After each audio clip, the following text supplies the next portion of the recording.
ഇന്ന് എൻ്റെ കൂടെയുള്ള ആള് സോഷ്യൽ വർക്കറാണ്, ഓൺട്രപ്രണറാണ്, ആക്ടറാണ്, ഫിലിം പ്രൊഡ്യൂസറാണ്, നാടക നടനാണ്, നാടക ട്രൂപ്പ് ഓൺ ചെയ്യുന്ന ആളാണ്. Welcome AV Anoop. Thank you. സാധാരണ ഒരു ജോലി ചെയ്യുന്ന, അതിൻ്റെ ഒപ്പം ഫാമിലി ലൈഫ് കൊണ്ടുവന്ന് പറ്റുമെങ്കിൽ ഒരു 8 മണിക്കൂർ ഉറങ്ങണം എന്ന് വിചാരിക്കുന്ന ഒരാൾക്ക് പോലും 24 hours തികയുന്നില്ല എന്നാണ് പറയുന്നത്. അപ്പോൾ ഞാൻ ഈ പറഞ്ഞ ഇത്രയും കാര്യങ്ങൾ എങ്ങനെയാണ് ഒരുമിച്ച് ജഗിൾ ചെയ്ത് മാനേജ് ചെയ്യുന്നത്? ഞാൻ ചെയ്യേണ്ട കാര്യം മാത്രമേ ഞാൻ ചെയ്യുന്നുള്ളൂ, ബാക്കിയുള്ള വർക്ക് ഡെലിഗേറ്റ് ചെയ്യാം. ഈ പറഞ്ഞതിൽ അഭിനയം ഡെലിഗേറ്റ് ചെയ്യാൻ പറ്റില്ല, അതെ, ഇതുപോലെ ഒരു ഇന്റർവ്യൂ എനിക്ക് വേറൊരാളെ ഏൽപ്പിക്കാൻ പറ്റില്ല. പക്ഷേ ബാക്കി കാര്യങ്ങൾ ഡെലിഗേറ്റ് ചെയ്യാൻ പറ്റും. പിന്നെ പ്രോപ്പർ പ്ലാനിംഗ് ഉണ്ടെങ്കിൽ ചെയ്യാൻ പറ്റും. കഴിഞ്ഞ ഞായറാഴ്ച ഒരു നാടകം ചെന്നൈയിൽ ചെയ്തിട്ടാണ് വരുന്നത്. അഭിനയിച്ചോ അതോ? അഭിനയിച്ചത്. അത് ശരി, പ്രധാന വേഷം തന്നെ ചെയ്തിട്ടാണ് വരുന്നത്. അത് ശരി. അപ്പൊ ഇപ്പൊ ഈ പറഞ്ഞ ഇത്രയും നെയിംസിലെ ഏതാണ് ഒരു ഫേവറേറ്റ്, ഇന്നതെന്ന് അറിയപ്പെടാൻ ഇഷ്ടമുള്ളതെന്ന് വെച്ച് കഴിഞ്ഞാല്? നേരത്തെ പറഞ്ഞതാണ് 8 മണിക്കൂർ ഉറങ്ങാൻ. അതല്ല ഞാൻ ഉദ്ദേശിച്ചത്, ഇപ്പൊ സോഷ്യൽ വർക്കർ എന്ന് പറയുന്നതാണോ, ബിസിനസ് മാൻ എന്ന് പറയുന്നതാണോ, അല്ലെങ്കിൽ അല്ല, അത് നമുക്ക് പറയാൻ പറ്റില്ല. കാരണം ഒരേ കാര്യം ചെയ്യാം, മൊണോട്ടണസ് ആവാതിരിക്കുക എന്നുള്ളതാണ്. അപ്പം ഞാൻ ഇപ്പോഴും എന്തെങ്കിലുമൊക്കെ പഠിക്കാൻ ശ്രമിക്കുന്ന ആളാണ്. നമ്മൾ ഇപ്പോൾ ഒരു ബിസിനസ്സുകാരൻ എന്നുള്ള രീതിയിൽ എസ്റ്റാബ്ലിഷായി. ഇപ്പം അതിങ്ങനെ 1000 കോടി 10,000 കോടിയിലേക്ക് അങ്ങനത്തെ ലക്ഷ്യമൊന്നുമില്ല. ഉള്ളത് നന്നായി കൊണ്ടുപോവുക എന്നുള്ളതേ ഉള്ളൂ. ഇപ്പോൾ ഞാൻ കൊറോണ സമയത്ത് പുതിയതായിട്ട് പഠിക്കാൻ ശ്രമിച്ചത് ഫ്ലൂട്ട് വായിക്കാനാണ്. അപ്പോൾ അങ്ങനെ ഫ്ലൂട്ട് പഠിച്ചു. അങ്ങനെ അത് വീട്ടിൽ എല്ലാവരും അങ്ങനെയാണ്, എന്തെങ്കിലും പുതിയതായിട്ട് പഠിക്കുക എന്നുള്ളതാണ്. അല്ലാതെ ഇന്ന ഒരു കാര്യം മാത്രമേ ചെയ്യൂ, അതിനോട് മാത്രമാണ് താല്പര്യമൊന്നുമില്ല. സാധാരണഗതിയിൽ ഒരു ബിസിനസ് മാൻ എല്ലാവർക്കും പറ്റുന്നൊരു കാര്യമല്ല സിനിമയിലേക്ക് വരിക, സിനിമ പ്രൊഡ്യൂസ് ചെയ്യുക എന്നുള്ളതൊക്കെ. അപ്പോൾ അതിന് പ്രത്യേകിച്ച് സിനിമയോടുള്ളൊരു ഇഷ്ടം, സിനിമയെ പറ്റിയുള്ളൊരു നോളജൊക്കെ വേണമല്ലോ. കോളേജിൽ പഠിക്കുന്ന കാലത്ത് നാടകം ചെയ്യാൻ തുടങ്ങി. സിനിമ ചെയ്തത് യുഗപുരുഷൻ എന്ന് പറഞ്ഞ സിനിമയ്ക്ക് വേണ്ടിയാണ്, ശ്രീനാരായണ ഗുരുവിൻ്റെ സിനിമ. അതിനൊരു അറിവില്ലാതെ ചെയ്തതാണ്. ആ സിനിമ എടുക്കാൻ വേണ്ടി ചെറിയ 1-2 പടം ആദ്യം ചെയ്തു നോക്കിയിരുന്നു. അപ്പോൾ അറിവില്ലായ്മ കാരണം കുറേ അവാർഡുകളൊക്കെ കിട്ടി, സ്റ്റേറ്റ് അവാർഡ്, നാഷണൽ അവാർഡും ഒക്കെ കിട്ടിയപ്പോൾ അങ്ങനെ ഹുക്കായി പോയതാണ്. ഇപ്പോൾ പടത്തിനെ പറ്റിയൊക്കെ അറിയാം, അന്ന് അതൊന്നും അറിയില്ലായിരുന്നു. ഈ അവാർഡ്സിന്റെ കാര്യം പറയുമ്പോൾ എനിക്ക് തോന്നുന്നു ആദ്യത്തെ വർഷം തന്നെ സ്റ്റേറ്റ് അവാർഡ് കിട്ടി, അടുത്ത വർഷം നാഷണൽ അവാർഡ്, മൂന്നാമത്തതാണ് സ്റ്റേറ്റ് അവാർഡ് പാലേരി മാണിക്യമായപ്പോഴാണ് കുറച്ചും കൂടി ഒരു ബിഗർ മൂവി എന്ന് പറയുന്നത് അല്ലേ. നമുക്കപ്പോൾ ആദ്യത്തേന്ന് തന്നെ തുടങ്ങാൻ. എൻ്റെ അറിവ് ശരിയാണെങ്കിൽ പ്രണയകാലമാണ് ഫസ്റ്റ് മൂവി അല്ലേ? ആദ്യത്തെ റിലീസായ പടം പ്രണയകാലമാണ്. അതിന് മുമ്പ് ചെയ്തിട്ടുണ്ടോ? അല്ല, യുഗപുരുഷൻ തുടങ്ങി വെച്ചു, വലിയ പടം ആയതുകൊണ്ട് അത് 2 കൊല്ലം നീണ്ടുപോയി. ഓക്കെ.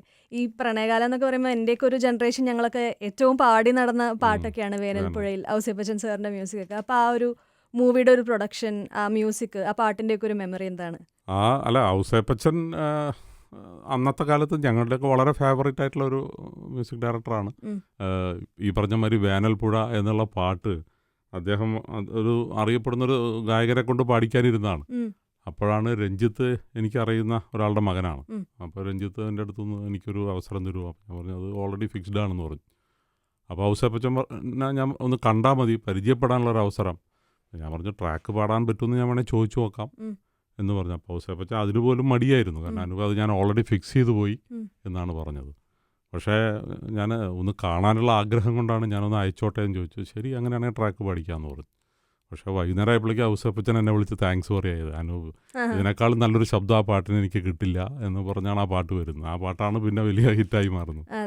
അങ്ങനെ ഇതേപോലെ പ്രൊഡ്യൂസർ ആകുമ്പോഴേ ഒരുപാട് ആൾക്കാർ, നമുക്ക് വേണ്ടപ്പെട്ട ആൾക്കാരൊക്കെ ചാൻസ് വയ്ക്കുന്നതൊക്കെ ഭയങ്കര കോമൺ ആയിരിക്കില്ല. അതെങ്ങനെ ഹാൻഡിൽ ചെയ്യുന്നത്?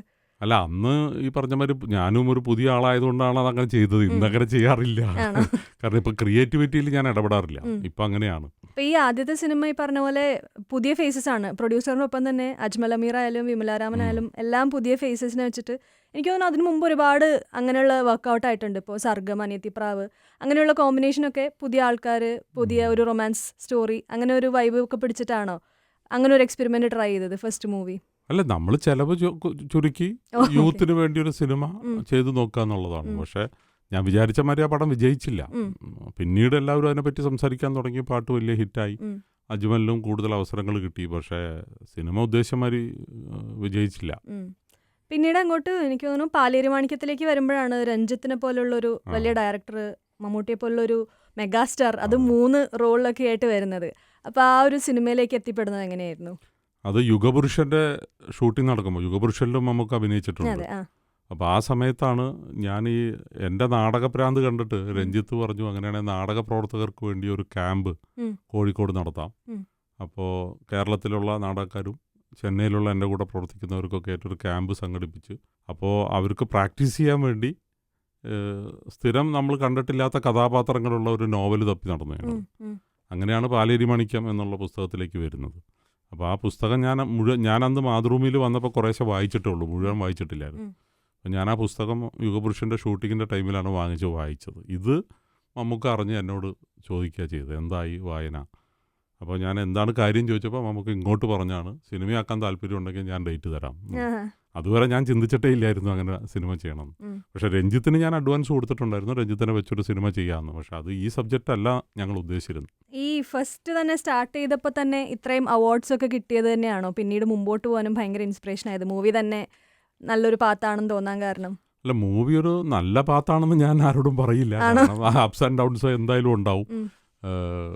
ഇത് ഓരോ തവണയും ഞാൻ വിചാരിക്കും ഇനി വേണ്ട, ഇതോടുകൂടെ അവസാനിപ്പിക്കാം. കഴിഞ്ഞ വർഷവും ഞാൻ തീരുമാനം എടുത്തതാണ് ഇനി പടം ചെയ്യുന്നില്ല. വീണ്ടും നല്ല പ്രോജക്റ്റ് കാണുമ്പോൾ താല്പര്യം വരുന്നു എന്നുള്ളതാണ്. ഒരു ഫിലിം പ്രൊഡ്യൂസർ എന്ന് പറയുമ്പോൾ മോസ്റ്റ്ലി ഓരോ പ്രൊഡ്യൂസേഴ്സിന് ഓരോ പാറ്റേൺ ഉണ്ടാവും. ചിലപ്പോൾ ഒരു കൊമേഴ്ഷ്യൽ മൂവീസ് ഫോക്കസ് ചെയ്യുന്ന, അല്ലെങ്കിൽ ഫാമിലി മൂവീസ് ഫോക്കസ് ചെയ്യുന്നത്. പക്ഷേ AV അനൂപിനെ സംബന്ധിച്ചിടത്തോളം അങ്ങനെ ഒന്നിലും ഫിക്സ്ഡ് ആയിട്ട് നിന്നിട്ടില്ല. കൊമേഴ്ഷ്യൽ മൂവീസ് ട്രൈ ചെയ്യുന്നുണ്ട്, ഓഫ് ബീറ്റ് മൂവീസ് ഉണ്ട്, ഷോർട്ട് ഫിലിംസ് ഉണ്ട്, ഡോക്യുമെൻ്ററീസ് ഉണ്ട്. അതെന്താ അങ്ങനെ അത്രയും വൈഡ് ആകാനുള്ളൊരു അല്ല, ഞാൻ കൂടുതലും നല്ല സന്ദേശങ്ങൾ കൊടുക്കണം എന്ന് ആഗ്രഹിക്കുന്ന ആളാണ്. പിന്നെ വിജയിച്ചു എന്നുള്ള കാരണം കൊണ്ട് ആ ഒരു ഫോർമുല തന്നെ ചെയ്യണം എന്ന് ഞാൻ വിചാരിച്ചിട്ടില്ല. പിന്നെ ഞാൻ ഇതുവരെ ഇപ്പം എൻ്റെ 25ഓളം പടങ്ങൾ റിലീസ് ചെയ്തിട്ടുണ്ട്. 25 പടം വ്യത്യസ്ത ജോണറിലുള്ളതാണ്.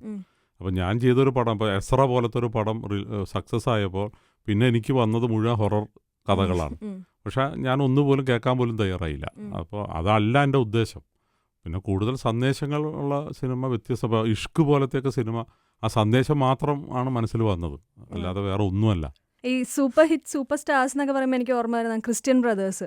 അത് ഈ പറഞ്ഞ പോലെ സൂപ്പർ സ്റ്റാർസ്, അത്രയും വലിയൊരു സ്റ്റാർ കാസ്റ്റ്, അത്രയും വലിയ സ്റ്റാർ വാല്യൂ ഒക്കെ ഉള്ള ഒരു സിനിമ ചെയ്യുമ്പോൾ പ്രൊഡ്യൂസറിന് ഭയങ്കര ഭാരക്കൂടലായിരിക്കില്ലേ ഫിനാൻഷ്യലി? തീർച്ചയായിട്ടും. അന്ന് ഇത്രയും പ്രൊഡക്ഷൻ കോസ്റ്റ് ഇല്ല.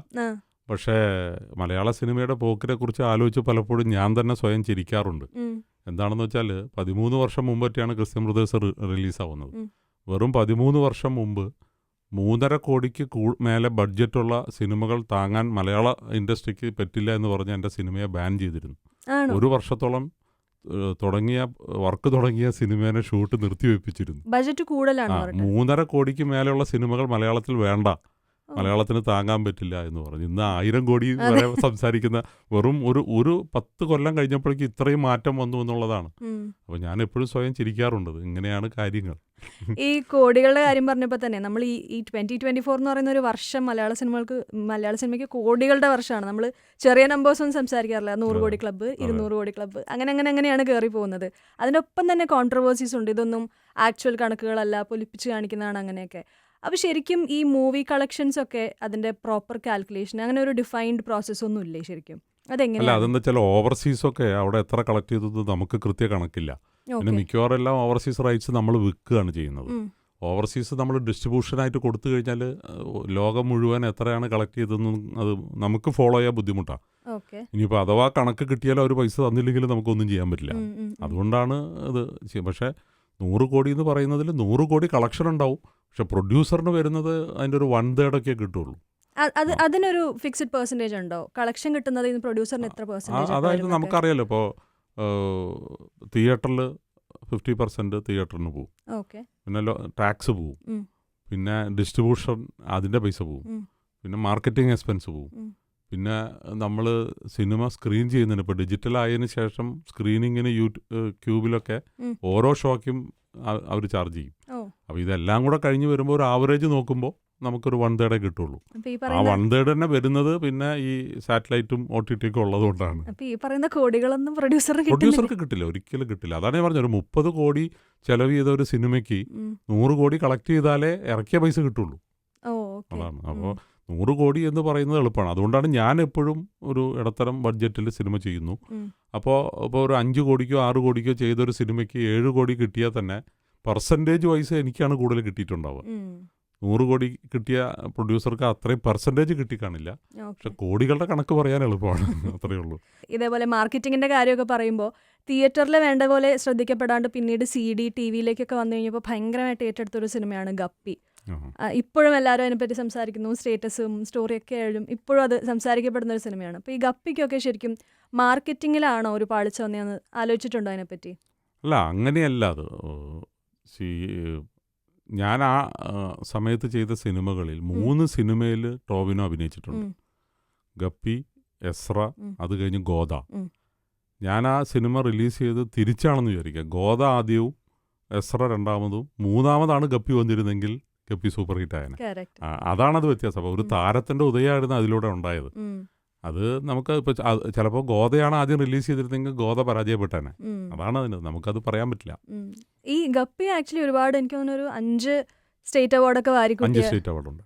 അതിലൊക്കെ ഈ അവാർഡുകളൊക്കെ പ്രൊഡ്യൂസറിന്റെ അവിടെ വരുമോ? ബെസ്റ്റ് ഫിലിം അല്ലെങ്കിൽ ഏതൊക്കെ അവാർഡ് പ്രൊഡ്യൂസറിന്റെ കയ്യിൽ? ബെസ്റ്റ് ഫിലിം മാത്രമല്ലേ പ്രൊഡ്യൂസറിന് വരുള്ളൂ. ബാക്കിയെല്ലാം ആർട്ടിസ്റ്റിന് കിട്ടുന്ന ആർട്ടിസ്റ്റിന്, സംഗീതത്തിന് കിട്ടുന്നത് സംഗീതത്തിന്. ബെസ്റ്റ് ഫിലിം കിട്ടും. അപ്പം എനിക്ക് തോന്നുന്നു പാലേരി മാണിക്യത്തിന്റെ അവാർഡ്. പാലേരി മാണിക്യം കിട്ടി, ഡോക്യുമെന്ററിയുടെ കിട്ടി, പിന്നെ ഒരു തമിഴ് ഇത് ചെയ്തതിനാണ് നാഷണൽ അവാർഡ് കിട്ടിയത്. അതൊക്കെ നമുക്ക് വരും. എനിക്ക് തോന്നുന്നു ഗപ്പി മുതലാണ് ഈ, എൻ്റെ കറക്റ്റ് ആണോ എനിക്കറിയില്ല, ഗപ്പി മുതൽ AV അനൂപ്, മുകേഷ് മെഹ്ത്ത, CV സാരഥി എന്ന് പറയുന്ന ഒരു കോംബോ. നിങ്ങൾ ചെയ്തേക്കണ കുറേ മൂവീസ് ഒരുമിച്ച് ഭയങ്കര നല്ല വർക്കൗട്ട് ആയിട്ടുള്ളതാണ്. ഈ ഗോദയും ഉൾപ്പെടെ, ഗോദ, എസ്ര, ഇഷ്കൊക്കെ അല്ലേ? ആ ഒരു കോംബോ എങ്ങനെയാണ് സംഭവിച്ചത്? എല്ലാവരും മലയാളികളും അല്ലല്ലോ. മലയാളികളല്ല, പക്ഷെ മലയാളം പറയുന്നവരാണ്. അവര് നല്ല രീതിയിൽ മലയാളം സംസാരിക്കുന്നവരാണ്. ആ ഒരു കോമ്പിനേഷൻ എങ്ങനെയാണ് ഉണ്ടായത്? അല്ല, E4 എന്റർടൈൻമെന്റ്സിന്റെ ആളുകളാണ് അവർ രണ്ടുപേരും. ഞങ്ങൾ E4 എന്റർടൈൻമെന്റ്സും AVA പ്രൊഡക്ഷൻസും ജോയിന്റ് ആയിട്ട് ചെയ്തു എന്നുള്ളത്. ഇത് അങ്ങ് സംഭവിച്ചതാണ്. കാരണം ഞാൻ അദ്ദേഹത്തെ പരിചയപ്പെടുന്നത് ഗോവ ഫെസ്റ്റിവലിൽ എൻ്റെ ഒരു പടം കളിക്കുമ്പോൾ അവിടെ വെച്ചാണ് കാണുന്നത്. അങ്ങനെയാണ് പരിചയപ്പെടുന്നത്. പിന്നീട് ഞങ്ങൾ സിനിമാ നിർമ്മാതാക്കളെല്ലാവരും കൂടെ തായ്ലൻഡിൽ അവിടുത്തെ ഗവൺമെൻറ്റിൻ്റെ ക്ഷണം സ്വീകരിച്ച് അങ്ങോട്ട് പോയിരുന്നു. ആ സമയത്ത് യാത്ര ചെയ്തപ്പോൾ ഞങ്ങൾ ഒന്നിച്ചാണ്. അപ്പോൾ ഞങ്ങൾക്കുള്ളിലുള്ള ഒരു ഇത് കെമിസ്ട്രി നല്ലതാണെന്ന് ഞങ്ങൾക്ക് മനസ്സിലായി. പിന്നീടാണ് നമ്മൾ ആലോചിച്ചത് എന്തുകൊണ്ട് നമുക്ക് ഒന്നിച്ച് ചെയ്തുകൂടാ. നമ്മൾ ഈ ഗോദയുടെ കാര്യം പറയുമ്പോൾ തന്നെ ഇനി വരുന്ന സിനിമയിൽ ഗോദയുടെ ഡയറക്ടർ ബേസിലാണ് നായകനായിട്ട് വരുന്നത്. സൂക്ഷ്മദർശിനി എന്ന് പറയുന്ന സിനിമ. അതേപോലെ തന്നെ ട്രാൻസ് കഴിഞ്ഞിട്ട് നസ്രിയ തിരിച്ചു മലയാളത്തിലേക്ക് വരുന്ന സിനിമയാണ്. ആ സിനിമ എന്തായി, എവിടം വരെയായി, വിശേഷങ്ങൾ എന്തൊക്കെയാണ്? അത് എറണാകുളത്ത് അതിൻ്റെ ഷൂട്ടിംഗ് നടക്കുകയാണ്. ഒരു 2/3 ഷൂട്ടിംഗ് കഴിഞ്ഞു. ഇനി ഒരു 2 ആഴ്ചത്തേക്കുള്ള ഷൂട്ടിംഗ് ബാക്കിയുണ്ട്. അത് കഴിഞ്ഞ് പിന്നെ പോസ്റ്റ് പ്രൊഡക്ഷനൊക്കെ വേണമല്ലോ. എപ്പോഴത്തേക്ക് നമുക്ക് എക്സ്പെക്ട് ചെയ്യാം റിലീസൊക്കെ? ഈ വർഷം തന്നെ ഉണ്ടാവും. പക്ഷേ കൃത്യമായിട്ട് നമുക്ക് പറയാൻ പറ്റില്ല. ഈ വർഷം എന്തായാലും ചെയ്യണമെന്നാണ് ആഗ്രഹം. നമ്മൾ ഇതിനു മുമ്പ് കണ്ടിട്ടില്ലാത്തൊരു കോമ്പിനേഷനാണ് ബേസിൽ ജോസഫ്, നസ്രിയ നാസിം എന്ന് പറയുന്നത്. ആ ഒരു കോമ്പിനേഷനൊക്കെ ആരുടെ കോൺസെപ്റ്റിൽ വന്നതായിരുന്നു? അല്ല, ഇത് ഞാൻ നേരത്തെ പറഞ്ഞ മാതിരിയാണ്. സമീർ താഹിറും അവരൊക്കെ തന്നെ ആണ് ഈ പ്രോജക്റ്റ് ഉണ്ടാക്കുന്നത്. ആ പ്രോജക്റ്റ് റെഡിയായതിനു ശേഷമാണ് ഞാൻ അതിനകത്ത് ജോയിൻ ചെയ്യുന്നത്. അപ്പോൾ അതിനകത്ത് ക്രിയേറ്റീവ് സൈഡിൽ എൻ്റെ ഒരു കോൺട്രിബ്യൂഷൻ ഇല്ല. ആർട്ടിസ്റ്റുകളെ തിരഞ്ഞെടുത്തതിലോ ടെക്നീഷ്യൻസിൻ്റെ കാര്യത്തിലൊന്നും ഞാൻ ഇല്ല. പ്രോജക്റ്റ് നല്ലതാണെന്ന് കണ്ടപ്പോൾ ഞാൻ ഉടൻ തന്നെ അത് ഏറ്റെടുക്കുകയായിരുന്നു. മലയാള സിനിമ ഇപ്പോൾ അതേപോലെ തന്നെ നമ്മൾ ഈ പറഞ്ഞ പോലെ ഒരുപാട് ഭീകരമായ സെറ്റുകൾ, വലിയ വലിയ ഭയങ്കര ഡിഫറെൻറ്റ് ജോൺറാസുള്ള മൂവീസൊക്കെ വരുന്നതിൻ്റെ ഒപ്പം തന്നെ പലതരത്തിലുള്ള റിവ്യൂസും പലതരത്തിലുള്ള വ്ളോഗേഴ്സും, അങ്ങനെ ഒരു പുതിയ സെറ്റ് ഓഫ് ആൾക്കാരും ഈ ഫീൽഡിലേക്ക് വരുന്നുണ്ട്. അത് റിവ്യൂ ബോംബിംഗ് എന്നുള്ള രീതിയിലായാലും അല്ലെങ്കിൽ പ്രൊമോഷൻസ് എന്നുള്ള രീതിയിലായാലും, 2 രീതിയിലും മൂവീസിനെ അഫക്റ്റ് ചെയ്യുന്ന ഒരു സമയമാണ്. How do you look at it? അല്ല, അതിനെക്കുറിച്ച് ധാരാളം കോൺട്രവേഴ്സികൾ ഉണ്ടായിട്ടുണ്ട്, കോടതി വിധികൾ ഉണ്ടായിട്ടുണ്ട്, സർക്കാർ വാണിംഗ് ഉണ്ടായിട്ടുണ്ട്. പക്ഷേ ഒരു സിനിമ അത് നല്ലതാണെങ്കിൽ എന്ത് നെഗറ്റീവ് കമൻറ്റ് ഉണ്ടെങ്കിലും അത് പേടിക്കാനില്ല. അത് കയറി പോയിട്ട് തന്നെ ഉണ്ട്. അതുപോലെ ഒരു മോശം സിനിമയെ എത്ര നന്നായി എഴുതിയാലും ആദ്യത്തെ ദിവസം വേണമെങ്കിൽ ആദ്യത്തെ ഷോയ്ക്ക് കുറച്ച് ആളെ കൊണ്ടുവരാം, അതോടുകൂടെ തീരും. അപ്പോൾ നല്ല പ്രോഡക്റ്റ് തന്നെയാണ് എപ്പോഴും കൊടുക്കേണ്ടത്. എങ്കിലും ഇതൊന്നും പേടിക്കണ്ട. ഏറ്റവും ലേറ്റസ്റ്റ് അഭിനയിച്ച സിനിമ അച്ഛനൊരു വാഴ വെച്ചൂലെ, അച്ഛനായിട്ടാണ് അഭിനയിച്ചത് അല്ലേ? അത് പ്രൊഡ്യൂസ് ചെയ്തത്. അതെ അതെ അതെ. ആ ഒരു കാസ്റ്റിലേക്കൊക്കെ എങ്ങനെ എത്തി? സാധാരണ അത്രയും ലീഡ് റോൾസ് ഒക്കെ ചെയ്ത് കണ്ടിട്ടില്ല. അല്ല, ഞാൻ ചെയ്തിട്ടുണ്ട്. അത് ഓഫ് ബീറ്റ് മൂവികളിലാണ് ഞാൻ പ്രധാന വേഷം ചെയ്യാറ്. ഒരു സെലിബ്രിറ്റി ആവാൻ വേണ്ടിയല്ല അഭിനയിക്കുന്നത്. അഭിനയം ഒരു പാഷൻ ആയതുകൊണ്ട് നല്ല കഥാപാത്രങ്ങൾ. ഇപ്പോൾ ഞാൻ നാടകത്തിൽ ഞാൻ ചെയ്തത്ര കഥാപാത്രങ്ങൾ ആരും ചെയ്ത് കാണില്ല. ഞാൻ കുട്ടിക്കാലം മുതലേ അഭിനയിക്കുന്നു. അപ്പോൾ ഇപ്പോൾ അവസാനം ചെയ്ത നാടകത്തിലും ഞാൻ തന്നെയാണ് പ്രധാന കഥാപാത്രം ചെയ്തത്. അപ്പോൾ അങ്ങനെ ഒരു കഥാപാത്രം ചെയ്യണമെന്ന് എനിക്ക് ആഗ്രഹമുണ്ടായിരുന്നു. അത് ഞാൻ തന്നെയാണ് ആ കഥാപാത്രം പറഞ്ഞു കൊടുത്തത്. എൻ്റെ കൂടെ പഠിച്ച പലരും തന്നെ റിട്ടയറായി എല്ലാവരും വീട്ടിലിരിക്കുന്ന ഒരു കാലമാണ്. അപ്പോൾ റിട്ടയർമെൻ്റ് ആയതിനു ശേഷം ജോലിയില്ലാതെ വീട്ടിലിരിക്കുന്നവർക്ക് ഒരു കുടുംബത്തിൽ നിന്നൊരു അവഗണന നേരിടേണ്ടി വരും. അത് അങ്ങനെ നേരിടുന്ന ആൾക്കാർ പലപ്പോഴും ഡിപ്രഷനിലേക്കൊക്കെ പോകുന്നത് ഞാൻ കണ്ടിട്ടുണ്ട്. അപ്പോൾ അതിനൊരു മറുപടി ഈ 60 വയസ്സൊന്നും ഒരു വയസ്സല്ല, ഇനിയും നിങ്ങളുടെ മുന്നിൽ ധാരാളം അവസരങ്ങളുണ്ട് എന്ന് കാണിക്കുക എന്നുള്ളതാണ് ആ കഥാപാത്രത്തിലൂടെ ഉദ്ദേശിച്ചത്. അതിപ്പോൾ മകനോട് പോരാടുന്ന ഒരു അച്ഛനായിട്ടാണ്. അപ്പോൾ ലുക്കിലും വേഷത്തിലും എല്ലാം ചെറുപ്പമായി അഭിനയിച്ചു നോക്കാം എന്നുള്ള രീതിയിൽ ചെയ്തതാണ്. അത് അതിനു വേണ്ടി മാത്രം ചെയ്തൊരു സിനിമയാണ് അത്. പക്ഷേ എനിക്ക് അങ്ങനെ ഒരു കഥാപാത്രം ചെയ്യാൻ സാധിച്ചതിൽ സന്തോഷമുണ്ട്. അതിനുശേഷമാണ് അത് കണ്ടിട്ടാണ് പിന്നെ തമിഴിൽ സിനിമയിലേക്ക് തന്നെ അഭിനയിക്കാൻ വിളിക്കുന്നത്. രജനീകാന്തിനൊപ്പം അല്ലേ? ഓക്കെ. ഇനി വരാനിരിക്കുന്ന പ്രൊജക്ട്സ് എന്തൊക്കെയാണ്? അല്ല, അങ്ങനെ കൂടുതൽ പ്രോജക്ട്സ് ഒന്നും ഇല്ല. ഈ പ്രോജക്റ്റ് കഴിഞ്ഞിട്ട് ഇനി വേണം ആലോചിക്കാൻ. സൂക്ഷ്മദർശിനി തന്നെ. സൂക്ഷ്മദർശിനി തന്നെയാണ് ഇപ്പോൾ ഉള്ളത്. വേറെ പിന്നെ ഞാനിപ്പോൾ ഒരു ഡോക്യുമെൻ്ററി, ഇപ്പോൾ കഴിഞ്ഞ വർഷമാണ് ഞാൻ ISROൻ്റെ മംഗലിയാൻ പ്രോജക്റ്റിനെ കുറിച്ച് സംസ്കൃതത്തിൽ ആദ്യത്തെ സംസ്കൃത സയൻസ് ഡോക്യുമെൻ്ററി ചെയ്തത്. അതിന് നല്ല അക്സെപ്റ്റൻസ് കിട്ടിയിട്ടുണ്ട്. പല അവാർഡുകൾ 15ഓളം അന്തർദേശീയ അവാർഡുകൾ വരെ കിട്ടിയിട്ടുണ്ട്. ഇപ്പോൾ ഇത്തവണ നാഷണൽ അവാർഡിന് ഞാനത് സബ്മിറ്റ് ചെയ്തിട്ടുണ്ട്. അങ്ങനെയുള്ള പ്രോജക്റ്റുകൾ ഞാൻ ഒരു വശത്ത് ചെയ്യുന്നുണ്ട്. അപ്പോൾ ഇപ്പോൾ ഞാൻ ചെയ്തുകൊണ്ടിരിക്കുന്നത് ആയുർവേദത്തെക്കുറിച്ചാണ്. ആയുർവേദത്തിന് എതിരായിട്ട് കുറേ കുപ്രചരണങ്ങളും പിന്നെ ഇൻ്റർനാഷണൽ ലെവലിലും ആയുർവേദത്തിന് വേണ്ട റെക്കഗ്നിഷൻ കിട്ടുന്നില്ല. അപ്പോൾ ട്രഡീഷനേക്കാൾ കൂടുതൽ ആയുർവേദത്തിൽ റിസർച്ച് നടക്കുന്നുണ്ട്, ക്ലിനിക്കൽ എവിഡൻസും ഉണ്ട്, ഓതൻറ്റിസിറ്റി ഉണ്ട് എന്ന് തെളിയിക്കാൻ വേണ്ടി ഞാൻ ലോകം മുഴുവൻ യാത്ര ചെയ്തുകൊണ്ടാണ് ഡോക്യുമെൻ്ററി ഉണ്ടാക്കുന്നത്. ഇപ്പോൾ അതിൻ്റെ ഒരു തിരക്കിലാണ്. അപ്പോൾ ഇനിയുള്ള എല്ലാ വെഞ്ചേഴ്സും ഭയങ്കര സക്സസ്ഫുൾ ആയിട്ട് വരട്ടെ. സിനിമയിലും നമുക്ക് ഭയങ്കര സജീവമായിട്ട് കാണാൻ പറ്റട്ടെ. Thank you so much for joining us on radio Mango. Thank you so much.